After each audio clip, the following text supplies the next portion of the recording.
vehicle now. Good evening, officers. What's the problem? Step to the front. Hands where I can see them. Hands behind your back. I'm cooperating, please.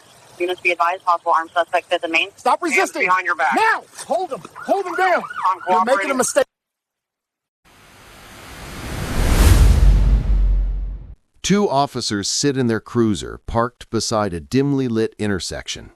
The rain taps softly against the hood as dispatch chatter fills the silence. Officer Daniels, in his early 30s, leans forward, tapping his steering wheel in rhythm with the police radio. His partner, Officer Mills, older and noticeably more cynical, scrolls on his onboard tablet, scanning through recent bolos, be-on-the-lookout alerts. A black SUV rolls through the intersection, sleek and tinted. Daniel's eyes follow it. "Those windows are way too dark," he mutters. Mills glances up. "Yeah, and that turn was a little wide. Let's check it out." The cruiser's engine hums to life as they pull out slowly, following the SUV. The rain has picked up now, streaking the windshield, making the city glow in blurred neon colors. For a moment, nothing happens. Just taillights, silent pursuit.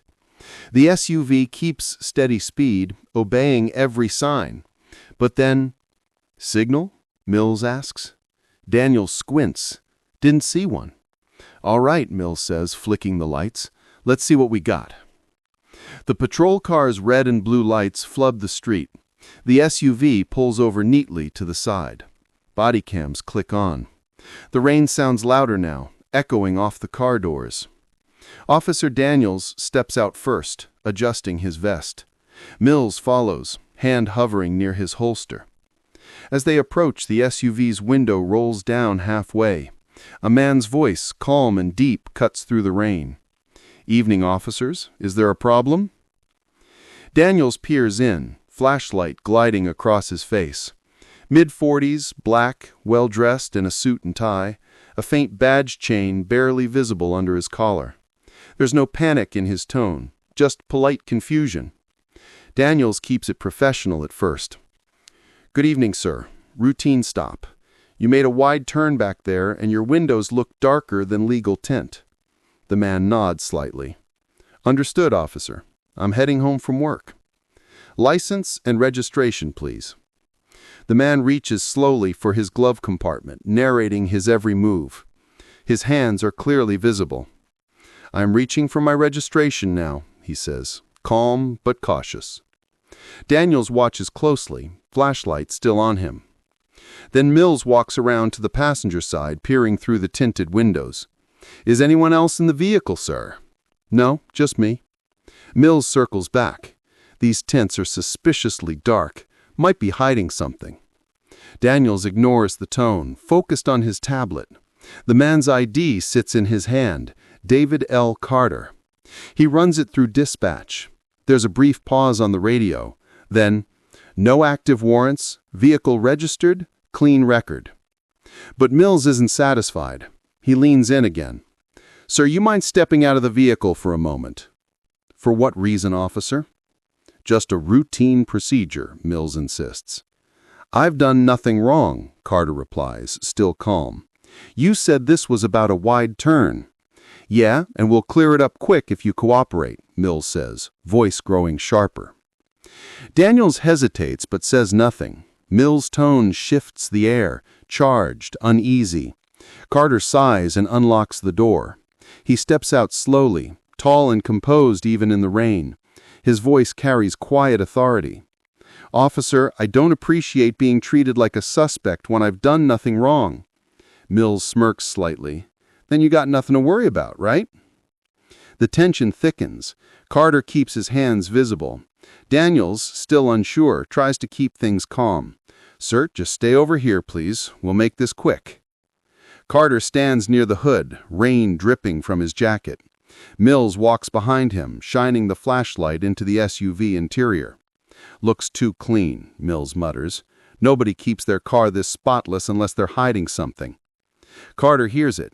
"Or maybe I just take pride in my car, officer." Daniels looks uncomfortable. "Mills, come on, let's just wrap this up." But Mills presses on. "Sir, do you consent to a search of your vehicle?" "No," Carter says firmly. You don't have probable cause. That word, probable cause, hangs heavy in the air. Mills stops and narrows his eyes. You some kind of lawyer or something? Carter looks at him.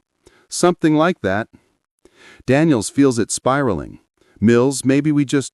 Quiet, Mills cuts in. I'm running this stop. Rain streaks down their faces. The dashcam catches Carter standing still, back straight, expression unreadable. Mills walks back to the cruiser, muttering under his breath, attitude on this guy.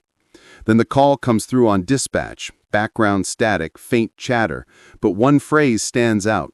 Possible armed suspect matching description, black male, dark SUV, vicinity of 5th and Main. Mills freezes. 5th and Main. That's 2 blocks away. He glances back at Carter. Hey, Daniels, you hear that? Daniels looks up. That's not him, different car. Description matches, Mills says. Black male, dark SUV. That's half the city, Mills, Daniels argues.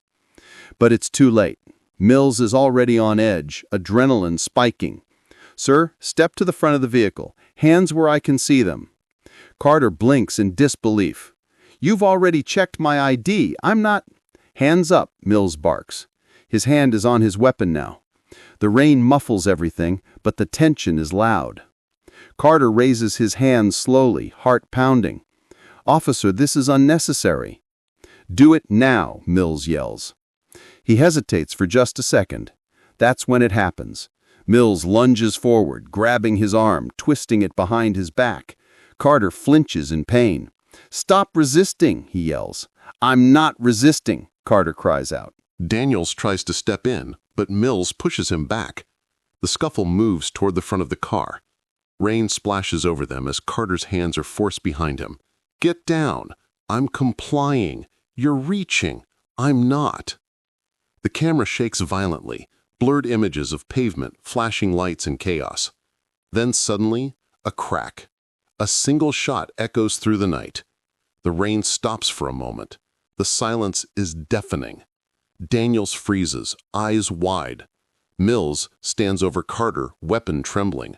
The man collapses beside the hood, clutching his side. Blood mixes with the rain, running down the gutter.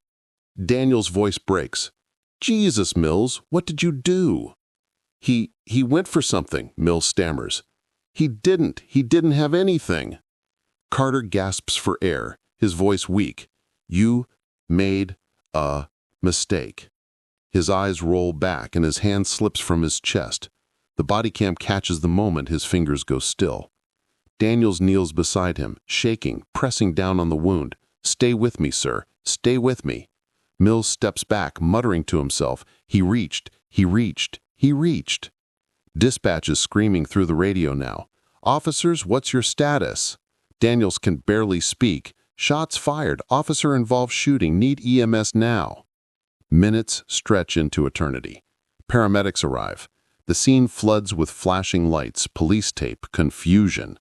The street is alive with sirens, but the man on the ground is gone. Then, the reveal. A paramedic kneels down, pulling the man's wallet from his jacket. He flips it open and there it is. A gold badge. United States Marshal Service. For a long second, nobody speaks. The rain starts again, soft and relentless. Daniel stares at the badge, his mouth hanging open. Oh my God, he was law enforcement. The body cam records everything. The shock, the disbelief, the haunting silence. Mills steps forward, face pale. That can't be real. That can't be. But it is. The badge glints under the flashing lights. Deputy U.S. Marshal David L. Carter. Daniels takes a step back, trembling. Mills stares blankly, mumbling something about self-defense, about confusion, about fear. None of it makes sense anymore. The camera catches it all. By morning, the footage spreads like wildfire. Leaked clips circulate on social media. News anchors replay it on loop. The moment a respected black U.S. Marshal was gunned down by officers who thought he fit the description. The nation watches in outrage. Protests erupt across the city. People holding signs reading, "He was one of them." In one clip, slowed for clarity, Carter's voice echoes, "You're making a mistake." Over and over, that line plays until it burns into the public's memory. The department releases a statement, an unfortunate incident pending investigation. The officers are placed on leave, but the footage tells a story too clear to bury. Weeks later, a candlelight vigil forms at the spot where it happened. Rain drizzles again, just like that night. People stand in silence, civilians, marshals, and officers from different departments. Someone leaves a badge on the ground. It reads simply, "For David." The camera returns to Daniel's body cam from that night, footage never meant for the public. Hours after the shooting, he sits alone in the patrol car, soaked, eyes red. His voice cracks through tears. He did everything right. Everything, he whispers to himself.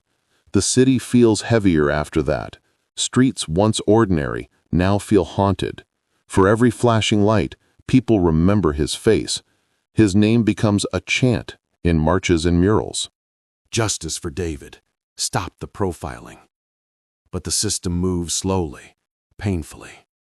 Investigations drag on. Mill's testimony shifts. The media spins narratives. And through it all, that footage remains. The single, unblinking truth. Months later, Daniels leaves the force. He can't stand the sound of rain anymore. Every drop reminds him of that night, the blinking light, the word resisting, the moment everything went wrong. In interviews, he never defends himself. He only says one thing. He wasn't a threat. He was one of us. Years pass, but the story never fades. It becomes one of those body cam videos that circulate every few months, reigniting outrage and heartbreak.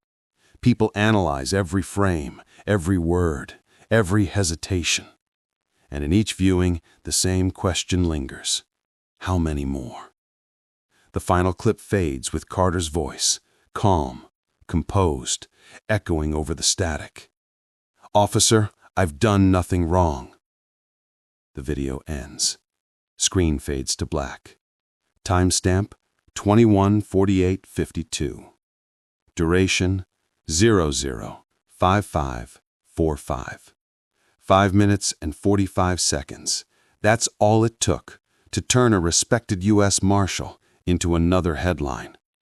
And somewhere, under a quiet city sky, rain still falls over the place where it happened, washing the streets, but never the memory. Hours after the scene clears, the rain still falls. The once busy street is silent now, cordoned off, washed down, but scarred by memory. The faint outline of blood remains near the curb where Carter fell. Flashing lights fade into the distance, leaving behind nothing but the hum of the city and a single blinking street lamp. The body cam footage cuts out, but the world doesn't stop there. Somewhere else, a phone rings in the dark. It's 7:12 a.m. the next morning. A woman's voice answers, groggy but gentle. "Hello?" "Mrs. Carter?" says a voice on the other end. "Ma'am, this is the Marshal Service. We need to talk to you about your husband." There's a pause, the kind that seems to last forever. "What about him?" she asks. The agent exhales, struggling to find words. "There was an incident last night." The screen fades to her reaction. Not a scream, just silence. The kind of silence that breaks louder than any noise. The sun filters through the blinds of a modest suburban home. David Carter stands in his kitchen, a cup of coffee steaming in his hand. He's dressed sharply even on his day off. Old habits from years of service. His wife, Angela, laughs softly as she watches him check his emails even while buttering toast. "You're supposed to be off duty, remember?" she teases. "Yeah," he says with a half smile, "but bad guys don't take days off." On the table sits a photo frame, him in his uniform, standing beside a younger boy in a cap and gown.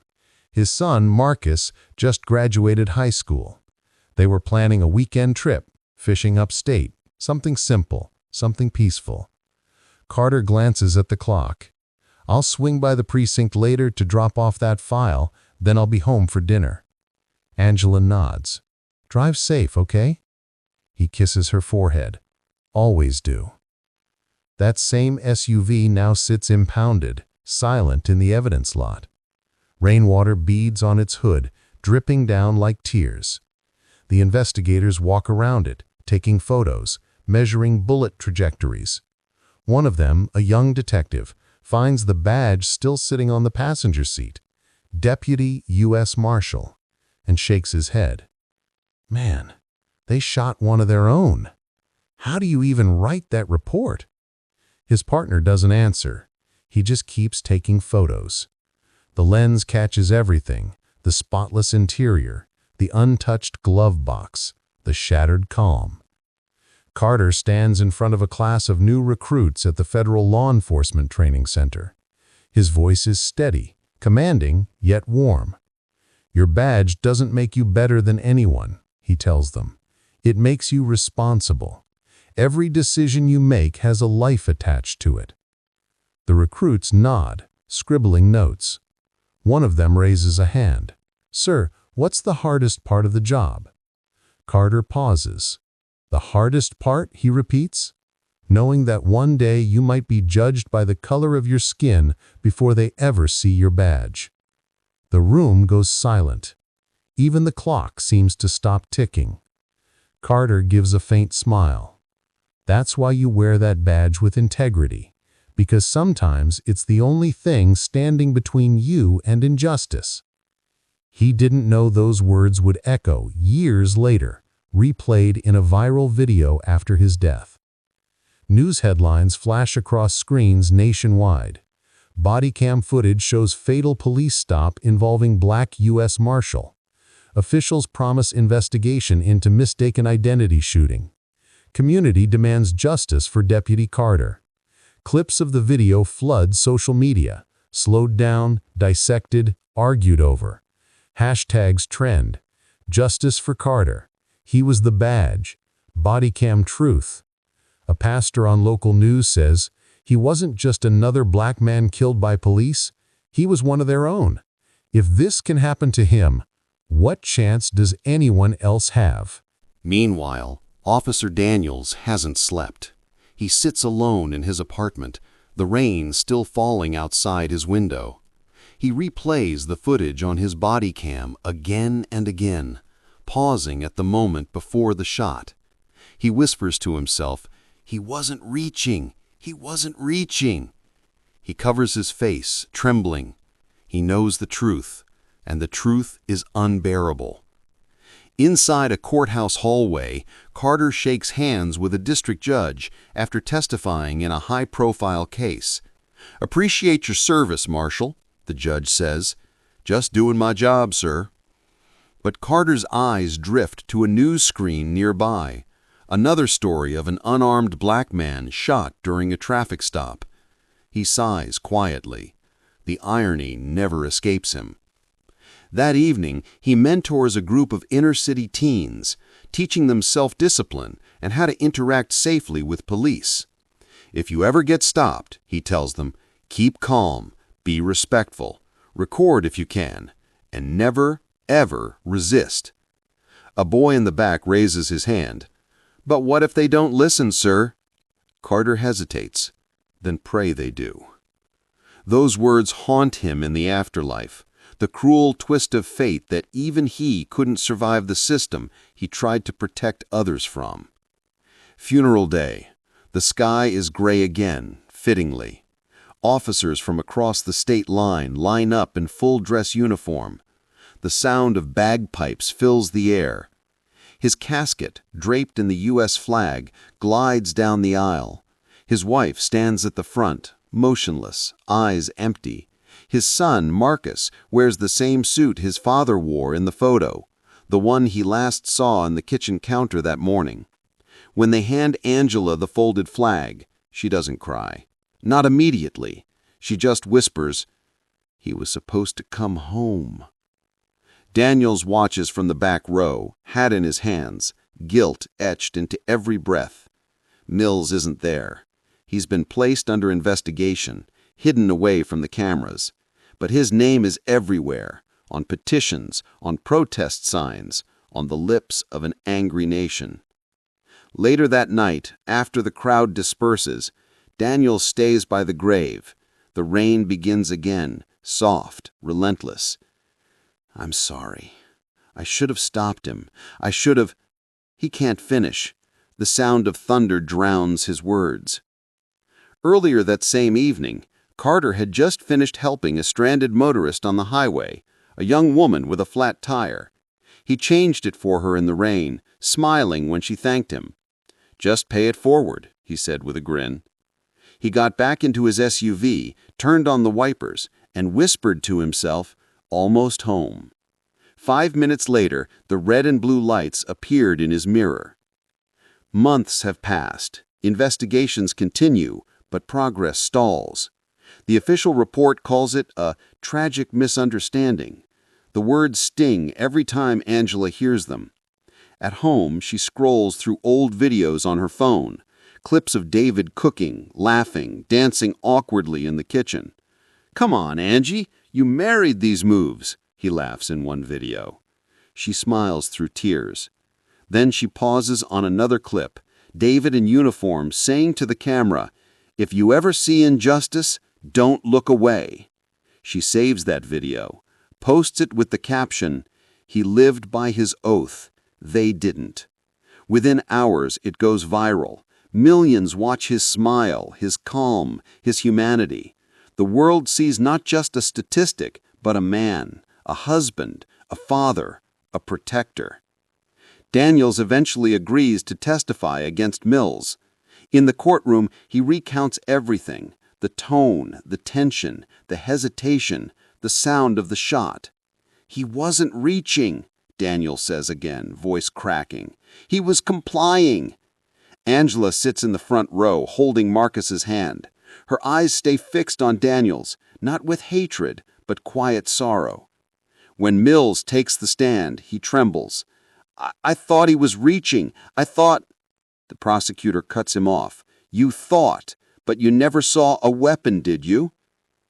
Silence. "No," Mills whispers. "I didn't." The courtroom exhales, heavy and exhausted.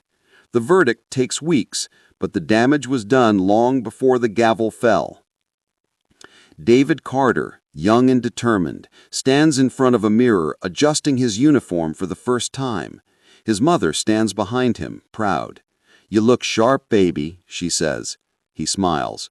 "I just want to make a difference." She touches his shoulder gently. "Then promise me something. Promise me you'll come home safe." He looks down serious. "I promise, Mom." He kept that promise for 22 years, until one night when a simple traffic stop stole it from him. The footage remains archived, time-stamped, pixelated, immortalized. The body cam's last frame shows the rain hitting the pavement beside Carter's fallen hand, his badge glinting faintly under flashing lights. That image becomes a symbol, printed on murals, protest signs, murals across America. Underneath it, a single phrase appears. He wore the badge. They saw only his skin. The camera pans over the city skyline at night, sirens echoing in the distance, rain softly falling on the streets that once took his life. The world has moved on, but his story never truly ends.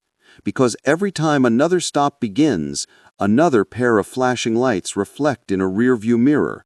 Someone remembers David Carter, the man who followed every rule and still never made it home. The story closes with a quiet voiceover, as if from him. Sometimes justice wears the wrong uniform.